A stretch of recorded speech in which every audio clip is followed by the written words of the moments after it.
Yo, what is up, guys? It's Pedro here, and John Keim just said on his podcast that former Washington Commanders fourth-round pick Antonio Gandy-Golden is switching from wide receiver to tight end. So we're going to break down his position switch today in this video. What went into the team's decision from switching him from wide receiver to tight end? Will he make the roster? And much more. So if you guys are new, make sure to subscribe for Washington and NFL content on the road to 8,000 subscribers. So please help me get there. Also hit that like button and turn on those notifications so you never miss a video. Also, go ahead and follow the Twitter. First link in the description. Now, let's get right into the video. So this isn't any major news, but definitely something that is interesting and something that we should definitely monitor. And fans were even saying this last year that Washington should try to, move AGG from wide receiver to tight end because he's a bigger body guy, like 6'4", 220, and if he could put on some muscle, like he's a big physical guy, and he would be a really good or would be a solid guy to potentially move to tight end. They decided against that and, had him as a receiver. Was a fourth-round pick the year before. Didn't work out. He didn't make the team. They actually got him on the practice squad, though, and he was on the practice squad for most of the season. I'm not sure if he got into any games last year. I don't think so. He might have, though, and they signed him after the year was over to a futures contract. So definitely something to, monitor. So again, huge shout out to John Keim. He talked about this on his podcast. I'll leave a link to, the YouTube video with this,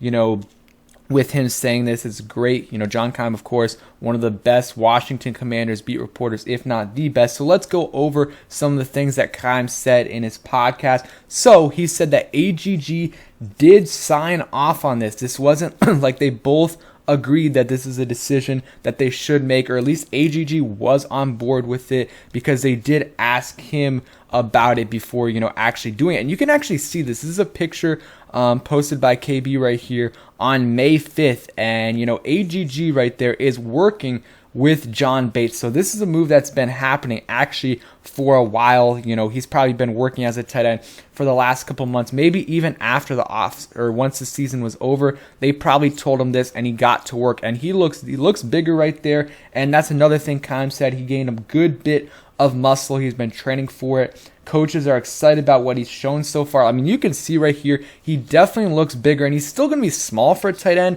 but he's getting bigger, and that's what you want to see it. I mean, he right there looks, somewhat this. I mean, it's hard to tell right there, but in terms of like, he definitely looks swole there, and we'll see. He's still obviously gonna have to add more weight. I'm interested to see what he's at right now because I think he got drafted and he was like 220. Wonder what he is at now. Definitely over that, maybe 225, maybe 230. Probably has to get up to 235, 240 if he really wants to convert. Another thing is, from the podcast, coaches feel good about his potential ability to help at the tight end position. And, if this does work out, I mean, he's an athletic tight end. He was a big physical receiver that couldn't get much separation, but could definitely drive guys and was a good blocker. And, that is something that can translate as a tight end, and he won't be needing to get as much separation, or it'll be much easier to, because he's going to go up against bigger, slower guys versus going up against DBs that are 4.4 speed, 4.3 speed, and much quicker than him. He's not going to be going up against those DBs every time if he's successfully able to make the switch. So I'm excited to see what he can do this offseason if he can make that push to make the roster. And quick background on AGG, if you guys don't know, drafted him in 2020, fourth round pick out of Liberty, 6'4", 223 pounds. His rookie year, it was kind of a disaster, really unlucky. He had I believe a concussion in training camp, basically missed all of training camp. I think he had like 1 or 2 days, which really held him back, because going from Liberty to the NFL is already a big jump, but also adding on to that, not doing anything in training camp and having no preseason that year because of the pandemic really screwed him over. So he did start off a little bit slow. He had one catch for 3 yards, and in the Browns game, he had a 22-yard, run, I think, and he got hit at the end there, but it was still a nice run. And it just, after that, I think it was like 3 games, and then he got hurt. He had a hamstring injury and was out for basically like 10 games. It was something crazy, and he came back for the last few games, but was a non-factor. Couldn't get any separation, couldn't really do much at all, and it was just really, really unfortunate right there. So his rookie year, basically a redshirt. He wasn't able to do anything in his rookie year. And then going into his second year, like I thought personally he was going to make the roster just because they did invest a 4th round pick in him the year before. But he didn't show enough in training camp or preseason. Like he had a couple actually solid games, and he almost came down with that 2-point conversion to tie the game against the Patriots. But he clearly did not do enough to make the roster, and DeAndre Carter and Dax Milne made it over him, but he did end up making the practice squad, like I said earlier. Real quick, you look at his stats at Liberty. Again, it is Liberty, so it's a little bit lower level competition, but he still played some big teams. I think Syracuse, UVA, 2018, 11 games, over 1,000 yards, 10 touchdowns, and in 2019, played in 13 games, 79 catches, 1,396 yards and 10 touchdowns. He had great hands, but going up against the worst competition, so he's able to separate a lot easier. So that wasn't, that didn't translate to the NFL because the competition's a lot better. But if he does move to tight end and it works, then I think he would be able to get more separation because he's going to be going up against smaller guys, and he's still a physical guy for sure. And again, going on from last year, was on the practice squad basically the whole season, I believe, and really didn't do much there. They didn't have major injuries at receiver besides Curtis Samuel, so like DeAndre Carter was still there, Dax Milne, Cam Sims, Adam Humphries, like those guys didn't miss any time, so he wasn't able to get called up. But who knows? I mean, the tight end position, we know Logan Thomas, if he's healthy, he's going to be our starter, and he'll make the roster, of course.